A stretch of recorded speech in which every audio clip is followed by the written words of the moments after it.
Good evening. Welcome to Tuesday night, August 30th, 2022 council meeting. Clerk will call the roll, please. Nelson. Here. Hildebrand. Here. Matzdorf. Here. Wilson. Here. Odekirk. Present. Hanson. Present. Shulsky. Gilson. Here. Let the record show we have a quorum. Next is a pledge. Please stand. I pledge allegiance to the flag of the United States of America and to the republic for which it stands, one nation, under God, indivisible, with liberty and justice for all.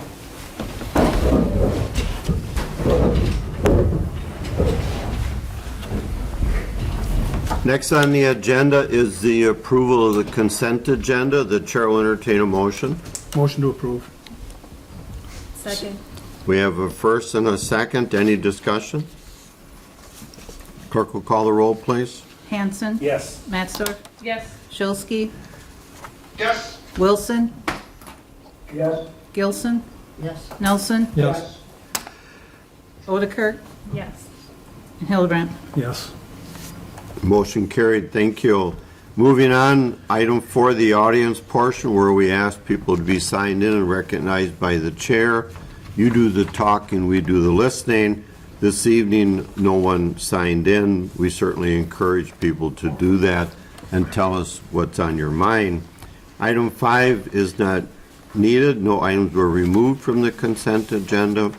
Moving on to item 6, new business. Item A, application for a Class B beer license for Plymouth Wine and Cheese LLC, 3250 Highway PP, from Connie Kleperick, mutilated that, Secretary of Plymouth Wine and Cheese LLC, to be effective on August 30th, 2022. Recommended to deny by the police department. I would ask our city administrator, Tim Blakely, to give us a brief description, and then also I think maybe our acting chief or Attorney Feber as well. Sure. So this is just a Class B beer license for Plymouth Beer and Wine, which is the BP station at the corner of PP and Highway 57. They're requesting for basically open consumption at the station. They do not meet the requirements set in state statute for that, for a number of reasons. Closing hours, not allowing underage people on the premises, having licensed operators, having a secondary doorway that serves as a safety exit, not having like a walled off partition that totally separates the area. Police Chief Starker went out and reviewed the property. He found it not to be in compliance. Any additional follow-up on that? Again, with the Class B, there are certain, restrictions, that the city attorney or administrator, had already mentioned. Again, they have to have a separate in and out for this particular area that they want to sell the beer.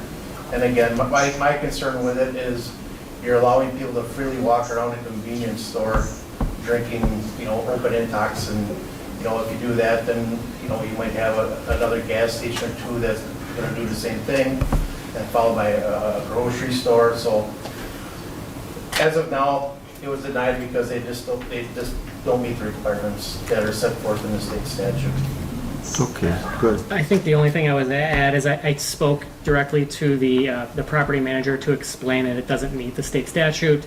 They still requested that this item be kept on the agenda for consideration.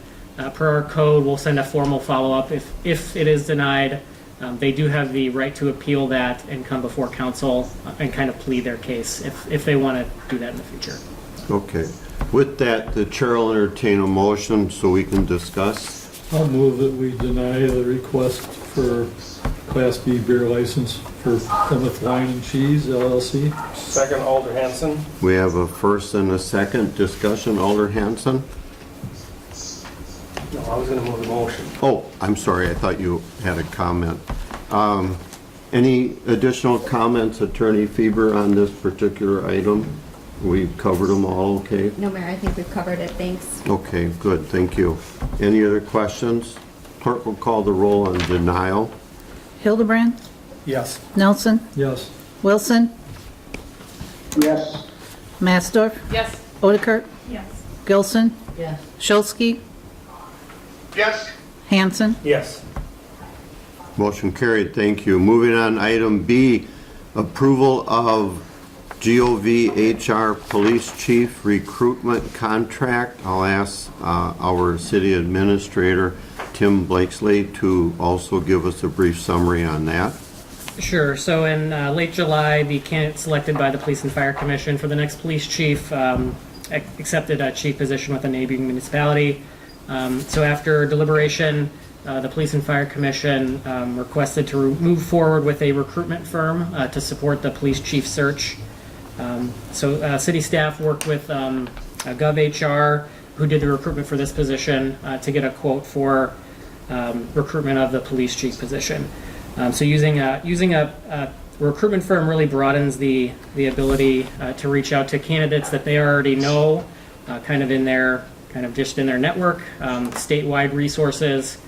It allows them to do due diligence on the candidates and have a just kind of tailor the recruitment to the Police and Fire Commission. So pending approval tonight, Lisa Borski will meet with the Police and Fire Commission, kind of tailor their approach to what exactly they're looking for to find a police chief. I will say that Mr. Samborski also serves on the Nequan Police and Fire Commission, so he has some really good inside info on hiring for police departments. The cost of the proposal is $22,500. With the vacancy of the chief position, there's some budget capacity, and if there's any additional overage there, it can be covered by the contingency fund. But staff does recommend approval of the GovHR Police Chief Recruitment Firm. Thank you. The chair will entertain a motion so we can discuss. I'll move that we approve the hiring of GovHR to recruit a police chief. I'll second that. In the amount of $22,500. Yes. We have a first and a second. Any discussion? Clerk will call the roll, please. Gilson, Yes. Nelson, Yes. Odekirk, Yes. Hildebrand, Yes. Hanson, Yes. Matsdorf, Yes. Shulsky, Yes. Wilson, Yes. Motion carried. Thank you. Moving on to item C. Tonight we have with us our IT manager, Dave Augustin, and he's going to give us an update on all the do's and don'ts of computers or whatever else. and where we're going with our internet. Thank you, Mr. Mayor, Council. It's been a while since I've got to talk to you guys. I think Unicode, the website was the last time when we were in the other building, so over the next 2 hours, we're gonna cover. Jim, can you mute yourself? You have some background noise. Thank you. Basically, what we're gonna cover is what our existing plan is for cybersecurity, how we are addressing it here for the city of Plymouth and for utilities. So first thought I have is why even look at cybersecurity? And basically, the threat exists, as you hear in the news, you see on social media, the threat exists, and they're getting smarter at it, and the threat is growing. They now go after you through text messages, they can go after you through email, social media, voicemail, just about every possible way they're going to get your information and ways they can get it. Personally yourselves as well as organizations. So that's the threat, and it's growing. The other reason is through CIVMIC, our cyber insurance. It's hard to get cyber insurance if you don't meet certain requirements of having cybersecurity in place. Your endpoint protection, your authentication to get into the network, your audits and such. So that's why we're addressing this as well, because the questions come up on our yearly CIVMIC questionnaire. One of the other ones is our audits are calling out for it. Our Baker Tilly financial audit Right on there, they have the same questions that pretty much CIVMIC asked. Department of Justice, CJIS, we get audited every 3 years. Same questions are coming up. How do you address this? Because the threat of protecting personal information, private information is growing more and more. So that basically, with all of that, it asks, the associated risks of not having it. That would be like you, okay, I'm retiring, I don't have insurance. How long do you think you're gonna last with your health? All it takes is one life critical event and your savings is gone. You're wiped out. So you ask yourself, what is our associated risk and how far are we willing to go of not having it, for the protection? And then the other thing is, how long can we survive? If we do get an attack ransomware, how long can we afford to be down? I believe Cody today, was it yesterday, wherever her husband works, in Sheboygan, an organization, they were down for a day because they got hacked for ransomware. So it's there, it exists. Now, the gloom and doom is there, but we're not in that bad a shape, so it's not all gloom and doom. We're actually on the proactive side of combating the cybersecurity threats. So there's some really good initiatives coming up, and that's what I want to go through next. So we put together a plan. We've got some project phases, in planning. The first one is performing a network security audit. Right now, I'm working with OnTech, who works with CIVMIC, and actually it's scanning right now. We set it up today. What they do is they'll scan our network, look for vulnerabilities, and then at the end of that scanning, they will give us a report to see how we're doing and give us recommendations on what can we do to further secure our network. So that's what they do. CIVMIC offers this as a service. They pay 50% of the audit, which is a kind of a nice feature instead of having to go out all the time. The other thing with having OnTech to do this, it's a separate organization from the existing technology firm I use for all the engineering, so it's kind of separated checks and balance, so to speak. So that's that one that's in progress. We're also doing further segregation of what we call our SCADA network down at utilities. That's our electrical substations, the water lift stations, wells, as well as the wastewater, our sewer network. We want to further segregate off that network behind another firewall because those devices, that technology, does not contain the ability to protect itself like a computer, PC, antivirus. They're just, PLCs are programmable units that just collect information, take commands. They don't have antivirus built right in, and we have to build those barriers around it. So that's what we're doing as well with our utilities network on that. As we saw, on the East Coast, when the electrical grid got hacked, that's what people are after it first. And we provide service, so we have to keep our services safe and up and running on that. So that's that initiative. The next one is we've now come out with second generation antivirus. So install certified endpoint protection software. We have a product called SentinelOne that's also recommended by CIVMIC. That one is done. It's actually up and running on all of our devices on our network as well as our servers. The big difference with that is you can set it up to say, okay, I found something on this computer. I can have it shut it down, get it off the network so it doesn't spread the virus. It also does a better job of identifying, okay, what is this thing actually doing internally to the device? So that's the bigger step between what's out there now and what was previously traditional software. The good news is the solution we had in place, we migrated to the new one and it hasn't found any real noticeable infections on our network. So our existing solution was doing a very good job. So this is just taking the next step, and that's also required by CIVMIC for our cyber insurance. They have that level of protection. Next we want to implement a secure email ability to send secure emails. Now this might be confusing. The emails we send now are what we call encrypted, so they're all scrambled.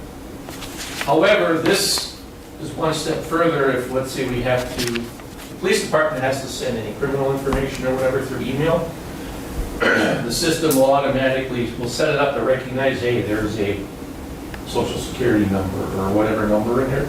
It'll take that email, turn it around, and send a separate email to that person it's supposed to go to. They're gonna have to turn around and log in and get it securely, instead of just putting it out into the open world, so to speak.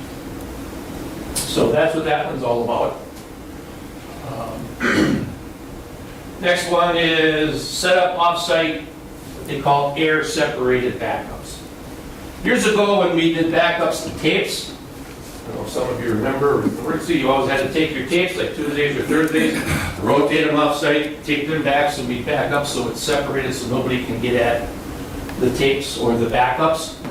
That's what this means, is going back to that, so you can at least get your backups in case something would happen, that nothing can corrupt your backups, so to speak. So we are moving along with that. We're putting actually a storage device via our fiber we put in one of our remote locations, so I can move backups over to there, set retentions on how we want to keep them and protect them so nothing can get at them that way. And that satisfies another CIVMIC requirement, or the cyber insurance as well. So that's what that's all about. The next is kind of a big one, is secure cell phone access. Another requirement is when you access your emails, you now want it to have what they call multi-factor authentication. You know, that's another big buzzword of everything. You know, that's where Google, where you can get, hey, like your banking, you know, when you go on, it'll send you a code, is this you? You know, so you identify, yeah, it's you. You know, or you get a little button you push on your phone. We're looking at setting that up for our cell phones so that way we can securely access our email without worrying about having information stolen. So we're looking at that. The good news with that piece is everything we have in place, we can set up to do it. We just have to get the authentication mechanism. So we're positioned very well for that as well. Along with that, some of you probably received emails saying, hey, you're signed up for training or it's time to change your password. That's the next thing, is we are kicking off a training cybersecurity program for our staff by KnowBe4. That's actually how they spell it, KnowBe4. We'll be scheduling the staff for training sessions that they can go log in and see it, and it just helps to educate more on cyber awareness. I went through the first 3 modules that we have scheduled. They're about 15 minutes each. It's not bad. You get logged in. Our city administrator will be sending out an email to kick it off. Then that point, emails will start going out. And that will include you guys as well. You know, that because you use the city email for city business. So that'll be a big one where we can actually get in front of it, educate our staff. And we did send out a training event already, and the good news is the staff did really well. I got a lot of calls saying, hey, I got this to change my password, but usually you have your name in the email and everything. That's what phishing is. It impersonates and tries to trick you into clicking on something or going into, you know, into a link. So the staff did really well as far as questioning it, inquisitive, so they did a really good job. So I think we're ahead of the curve on that as well. And then other things is just keeping our systems updated.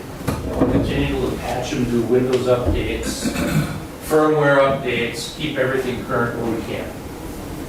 You know, keeping things up to date, because that's one of the areas where you get hit right away and hit hardest is if you're not patched accordingly. That's where they get in. And once they get in, it's hard to get them out. So, and that's why you have antivirus and these endpoint protection tools. They are basically covering the hole that's in operating systems where other things can sneak in until manufacturers can fix it. And our goal is to complete this all by year end. So that's very doable. That's our goal, is to have it, you know, completed by year end. And I think it's very, very, very doable. And if anybody wants a more detailed project plan of it, just let me know, and I can email a copy of it over to you if you want to see it. You know, that's no problem. Oops. Let me back up one. You're not getting off that easy. Wow. I still got an hour, 45 minutes to go. 44. There we go. How can you help? Meaning our staff, yourselves, everybody participate in the training. I took it and even I learned some stuff that's like, holy cow, it's unbelievable. Like when you see things and if you see, the grammar's really bad, that's a giveaway right there. If you got bad grammar, chances are that's not legitimate. They include pictures of themselves. If it's a professional model type picture, chances are it's fake. Look at the email messages. So be inquisitive. And that's what they'll cover in the training. Also, another one is adhere to city electronic policies. Excuse me, that we've developed. They're there for that to help protect our network, our information, or the people's information actually. Not ours, it's our citizens' information. So that's why we have those. Along with that, use your city assigned email for business. That's a big one. And the only reason why I hit on that is, number one, we're putting all these protection tools in place to protect that information so it's secure going in and going out. The other thing is, which I'm sure you had pointed out, public records requests and audits. If you do city business on your own emails, they are subject to public record requests. So that's why we provide this. Please use your city email. Obviously, do not share user IDs or passwords. That's a big no-no. Because once you share, somebody else starts to use it, and that gets shared, and that's how information can get sold. Like I kind of mentioned before, if you see anything pop up, delete it. You get an email you don't know, just delete it. It's important. You'll find out sooner or later. They'll say, hey, did you get my email or not? But in most cases, you won't hear anything again. Or if something pops up, like once in a while, the big thing is, hey, this is a guy from Microsoft, your computer's infected. Can you click on here so now I'll help you do this? Don't click on it. Best thing you can do is probably to shut off your computer. Reboot it and it'll go away. It probably will not be back. And then obviously stay informed. Be inquisitive. Ask questions when in doubt. When you have my email, phone number, don't be afraid to give me a call if you have any questions as far as that goes. With that, that's my presentation unless you have questions. Alderman Hanson.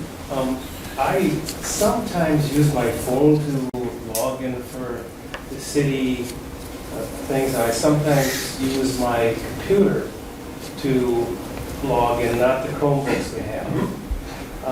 So what happens if my computer gets infected? Oh, no. Would you take care of that for me? Your home computer? Yeah. Probably not. So Probably not. what's the likelihood of that happening if I, on my phone or on my computer?